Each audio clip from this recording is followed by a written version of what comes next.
Greetings, folks. This is DC Investing.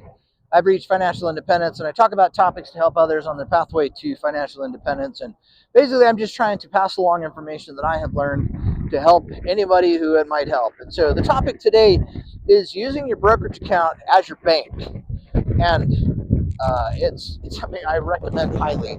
I use the Fidelity system as my brokerage account and pretty much as my bank account as well. And the reason why you might want to do that is because you can earn much higher rates on the cash that sits in your brokerage account than you can at a bank or a credit union.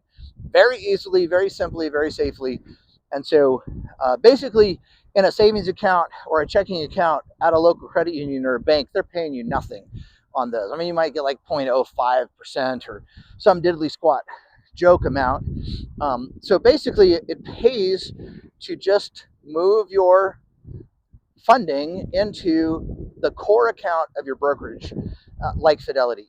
Now, some of those brokerages don't allow you to keep your core position in a money market account, which is one of the things I really like about Fidelity. I know Schwab doesn't do that. I don't think Vanguard does. And the reason they don't is because they want to use your money instead of letting you earn the interest. They do the same thing.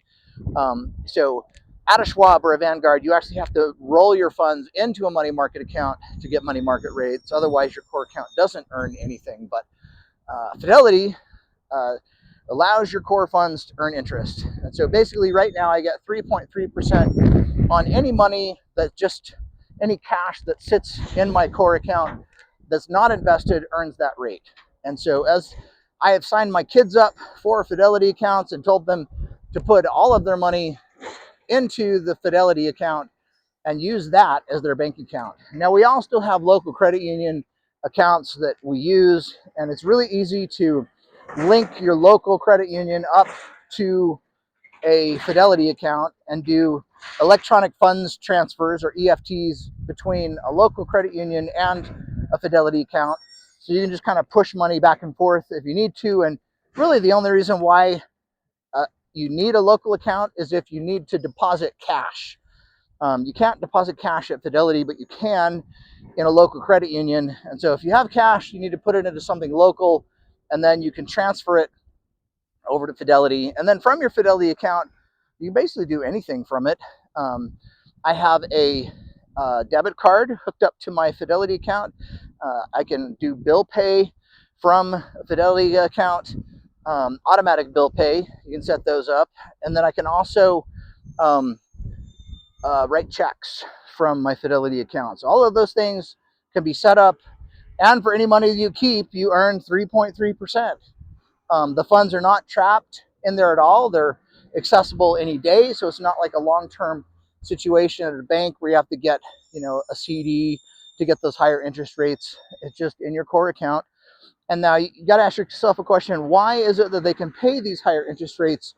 Is because they turn around and a money market account invests primarily in government short-term obligations. So they like buying T-bills and other short-term government paper that pays this daily rate that ends up being 3.3%. So if the Fed lowers or raises interest rates, the amount that you earn in this Fidelity core account is going to go up or down.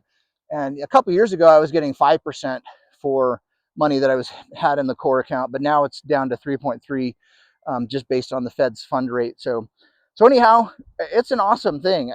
If you don't try it, if you don't have a brokerage account, super easy to get set up with a Fidelity account. You can do it online in most cases. Sometimes you might have to spend a little extra time identifying or verifying your identification, but it's worth it. You'll just log in to your local bank from Fidelity. It links that account up easily, and then you can just push funds back and forth really easily in and out of Fidelity. I guess the only hang up that I have ever seen at Fidelity is my son saw one of those EFT transfers that hung up for a little bit. I think you have up to 7 days before the funds might fully become processed. And we had never seen that before. Usually it's like a 2 to 3 day time turnaround.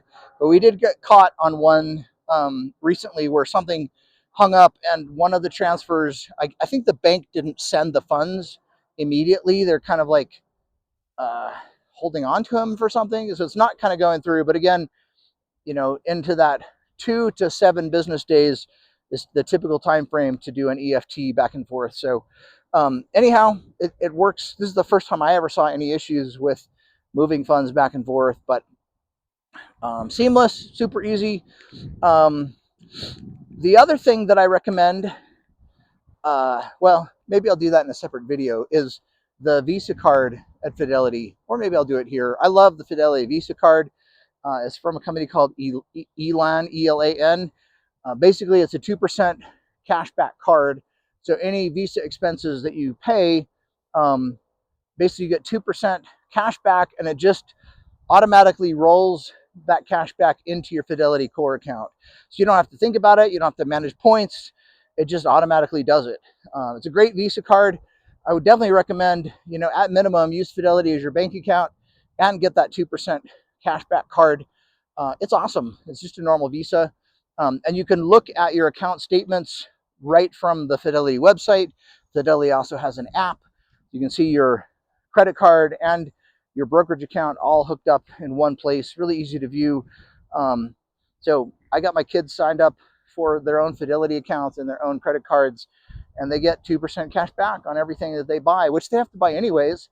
So that's kind of the nice thing about these credit cards, is you're going to spend money on things anyways, and instead of using a debit card for something, just use the Visa card and you get 2% cash back. So overall, that's how you use your Fidelity account as your bank and your credit card.